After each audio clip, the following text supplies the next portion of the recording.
तो हेलो बच्चों, आप लोग कैसे हैं। आशा करता हूँ आप लोग अच्छे होंगे। जो बच्चे क्लास 10th या 12th में हैं और इस बार 2025 में एग्ज़ाम देने वाले हैं, उनके लिए यह वीडियो बहुत ही महत्वपूर्ण होने वाला है। अगर आप लोग इस वीडियो को देख कर नहीं जाते हैं तो अब आपको पक्का है कि आप वहाँ पर कुछ गलती कर देंगे, जिससे आपका रिजल्ट पेंडिंग में चला जाएगा। क्योंकि यह OMR सीट होता है जो आपको परीक्षा में ऑब्जेक्टिव भरने से पहले दिया जाता है। आपको इस OMR को एकदम सही सही भरना होता है। अगर इसमें आप एक भी गलती कर देते हैं तो आपका रिजल्ट नहीं निकलता है और पेंडिंग में चला जाता है। इसके बाद आपको फिर से अप्लाई करना पड़ेगा, तभी आपका रिजल्ट निकलेगा। तो यहाँ पर चलिए हम आपको आज सिखाने वाले हैं कि OMR को सही सही कैसे भरना है। एक भी गलती नहीं हो करना है, नहीं तो आपका रिजल्ट पेंडिंग में चला जाएगा। तो चलिए शुरू करते हैं। तो यहाँ पर आपको सबसे पहला नंबर में दिख रहा होगा कि यहाँ पर दिख रहा होगा कि आपका यहाँ पर नाम भरना है। क्या भरना है आपको? पहला नंबर में नाम भरना है।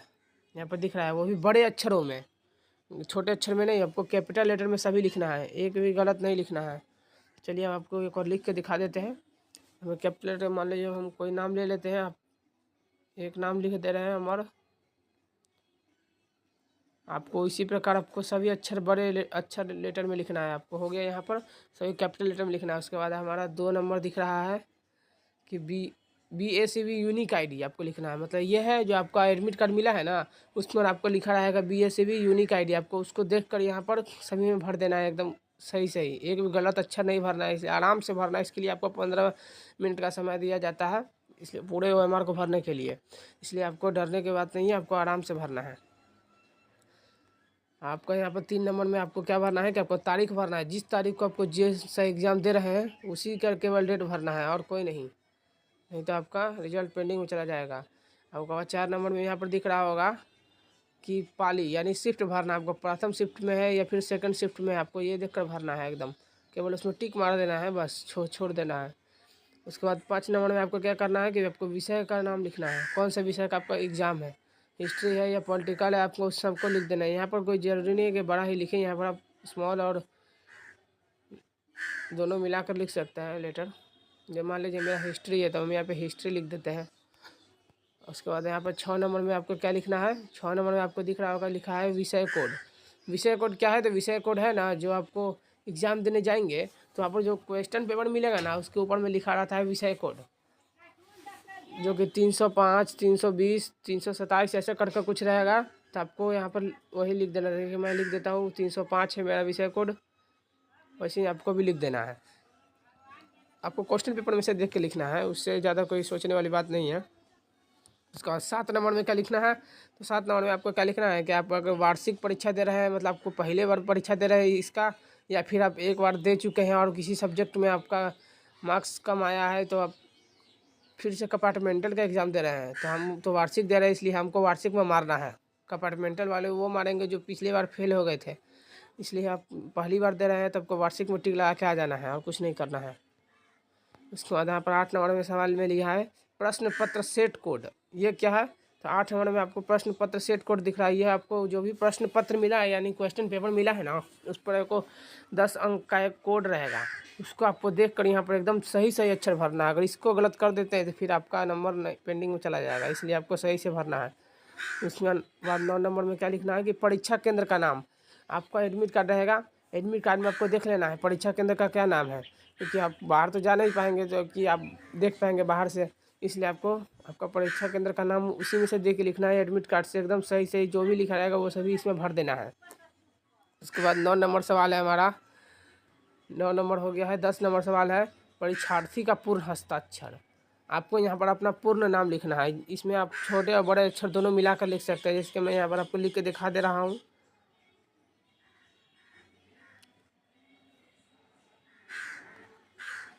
मैं यहाँ पर आपको लिख के दिखा दे रहा हूँ।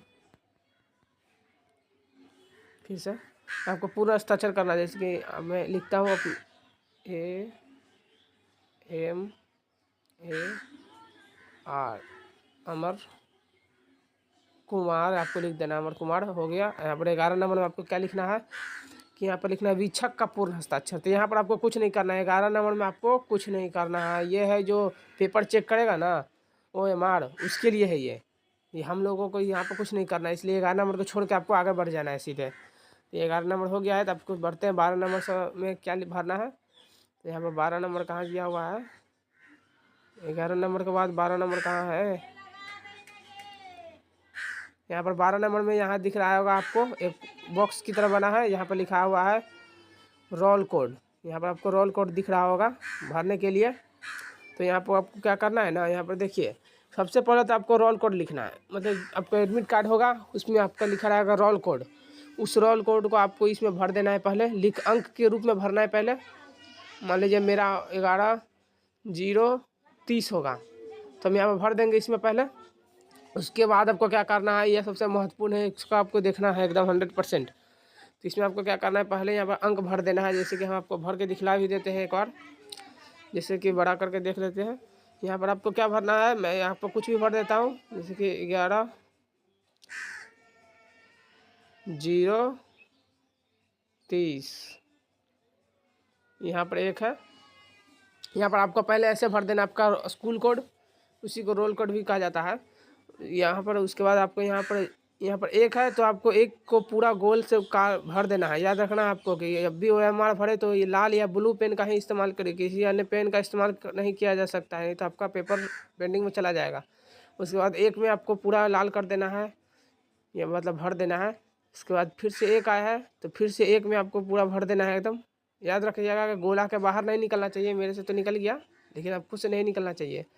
उसके बाद यहाँ पर 3 नंबर में दिया हुआ है 0, तो आपको 0 में गोल कर देना है, पूरा रंग भर देना है एकदम। उसके बाद 3 नंबर में दिया है 3, तो आपको यहाँ पर 3 पर पूरा गोल कर देना है। उसके बाद 0 तो फिर से 0 पर आपको भर देना है, बस इतना करके आपको छोड़ देना है रोल कोड में। और उसी प्रकार आपको यहाँ पर 13 नंबर में भी देखने को मिलने वाला है रोल नंबर। तो आपका जो रोल नंबर होगा ना, आपको केवल वही भरना है रोल नंबर। रोल नंबर में क्या भरना है कि आपको एडमिट कार्ड मिला होगा, उस एडमिट कार्ड में आपका रोल नंबर होगा, उसी रोल नंबर को आपको यहाँ पर भरना है। जैसे कि मान लीजिए मेरा कुछ है 23,35,000, तो मैं यहाँ पर भर देता हूँ 23,35,000 भर दिया मैंने, ठीक भर दिया। तो यहाँ पर आपको देखने में मिला होगा, तो आपको क्या करना है, इसको में भी वैसे ही करना है। यहाँ पर 2 लिखा है 2, तो आपको 2 में गोल कर देना है, पूरा में भर देना है कलर। यहाँ पर 3 लिखा है तो 3 में आपको पूरा कलर भर देना है। उसके बाद 0 लिखा है तो 0 में आपको पूरा कलर भर देना है। यहाँ पर फिर से 0 है तो फिर से 0 में भर देंगे, फिर से 0 है तो फिर से 0 में भर देंगे, फिर एक और 0 है, 4 0 है तो आपको 4 0 में कलर कर देना है। उसके बाद फिर 3 है तो 3 में आपको ढूंढना है, तो 3 में यहाँ है तो 3 में भी आपको कलर भर देना है। उसके बाद लास्ट अंतिम है 5, तो 5 में आपको जाकर भर के छोड़ देना है, बस इतना करके आपको छोड़ देना है। वो हमारे 14 नंबर में अब चलते हैं। तो यहाँ पर 14 नंबर में क्या है कि आपको रजिस्ट्रेशन सूची संख्या, यहाँ पर आपको कुछ नहीं भरना है। यहाँ पर लिखा हुआ है नीचे प्राइवेट है, आप भर भी सकते हैं नहीं भी भर सकते, लेकिन आपको यहाँ पर भर देना है ईयर, कौन सा ईयर है, तो 2025 है ना, तो यहाँ पर 2025 लिख दीजिएगा लास्ट में 2025। उसके बाद यहाँ पर आपको गोल कर देना है, 2 है तो यहाँ पर 2 में लिख देंगे, 5 है तो यहाँ पर 5 पर गोल कर देंगे, बस छोड़ देना है आपको, आप कुछ नहीं करना है। उसके बाद यहाँ पर आपको आना है 15 नंबर में। 15 नंबर में क्या लिखा है, विषय कोड। विषय कोड क्या होता है अभी हम बताए थे थोड़ी देर पहले कि आपको क्वेश्चन पेपर पर जो लिखा रहेगा 305 या 306, उसी को आपको यहाँ पर फिर से लिख देना है। 305 हम यहाँ पर लिखे थे तो फिर से यहाँ पर 305 लिख देता है। उसके बाद आपको क्या करना है, इसमें भी वैसे ही कर देना है गोल। 3 लिखा है तो इसके नीचे 3 के पर पूरा गोल काला या ब्लू से भर देना है पेन से। उसके बाद 0 है तो आपको 0 में भी पूरा भर देना है। उसके बाद 5 है तो आपको 5 में भी पूरा कलर कर देना है गोल। याद रखना है कि गोला से बाहर नहीं जाना चाहिए। उसके बाद आप बढ़ते हैं 16 नंबर में क्या भरना है, तो 16 नंबर में आपको यहाँ पर दिख रहा होगा पत्र क्रमांक, प्रश्न पत्र का क्रमांक लिखना है। वहाँ पर आपको लिख दिया रहेगा प्रश्न पत्र में कि आपको उसमें कितना क्रमांक लिखना है, तो उसको देखकर आपको प्रश्न पत्र से यहाँ पर भर देना है आपका ID जितना भी रहेगा। उसके बाद 17 नंबर में यहाँ पर दिया हुआ है कि सही गोले में नीले काले ब्लू पेन से आपको भरना है। अगर आप साइंस लिए हैं तो आपको साइंस में गोल कर देना है, अगर आप आर्ट्स लिए हैं तो आर्ट्स में गोल कर देना है, अगर आप कॉमर्स वाले हैं तो कॉमर्स में गोल करेंगे, या फिर कोई अदर फैकल्टी या व्यावसायिक लिया है तो उसके लिए यहाँ पर भरना है। तो चलिए यहाँ पर चारों हो चुका है, अब हम 18 नंबर में बढ़ते हैं। तो 18 नंबर में आपको क्या करना है, तो यहाँ पर 18 नंबर में ध्यान से देखना है कि 18 नंबर कहीं कुछ गड़बड़ा ना जाए। कहाँ गया 18 नंबर, यहाँ पर है। यहाँ पर आपको लिखा हुआ है कि केंद्र अधीक्षक का मुहर, केंद्र अधीक्षक का मुहर लिखा हुआ है, आपका मुहर नहीं, इसलिए आपको यहाँ पर कुछ नहीं करना है। 18 नंबर में आपको कुछ नहीं करना है, छोड़ देना है। ये जो परीक्षा ले रहा है उसके लिए है, हम लोगों के लिए नहीं है, तो आपको 18 नंबर में छोड़ देना है। उसके बाद 19 नंबर में आना है। 19 नंबर में आपको क्या दिखा हुआ है कि लिखा है प्रश्न पत्र सेट कोड। यहाँ पर आपको प्रश्न पत्र का जो सेट कोड मिल जाएगा। आपको कौन सा सेट कोड मिला है, ए या बी, सी, डी, ई, एफ, इसमें कुछ इतने सेट कोड होते हैं जिसमें से आपको सभी को एक एक सेट कोड मिलता है। तो आपको जौन सेट कोड होगा आपको देख लेना है, उसके बाद उसको में गोल कर देना है। जैसे कि मान लीजिए मेरा सी मिला है तो यहाँ पर सी में गोल करेंगे। अगर आपका डी मिला हो तो आप डी में भरिएगा, ए मिला है तो ए में को गोल कर दीजिएगा। आपको सेट कोड देख लेना है। यहाँ पर प्रश्न पत्र सेट कोड करता था प्रश्न पत्र, उसको देख लेना है सेट कोड। यहाँ पर ऊपर में लिख भी देना है। सेट कोड ए है तो यहाँ पर ए लिख देंगे, अगर बी है तो बी लिख देंगे। उसके बाद बढ़ते हैं हम आगे। 19 नंबर हो गया है। अभी आपको क्या करना है, यहाँ पर हो गया है मेरा OMR पूरा हो गया कंप्लीट। आपको बस इतना ही करके छोड़ के आपके यहाँ पर ऑप्शन में गोला भरने लगना है, ऑब्जेक्टिव करने लगना है तुरंत। जैसे ही OMR ख़त्म हो एक बार उसको पूरा रीचेक करेंगे। हमेशा याद रखना है, आपको पूरा रीचेक करना है। फिर से आपको देखना है कि कहीं आपने कुछ अच्छा छोड़ते नहीं दिया, गलत नहीं कर दिया। अगर आपका गलती हो जाए तो आपको फिर जो परीक्षा ले रहे वाले व्यक्ति हैं उन्हीं से बात करना है। अगर आपको कुछ गलती हो गया होगा तो फिर आपको नया OMR दिया जाएगा।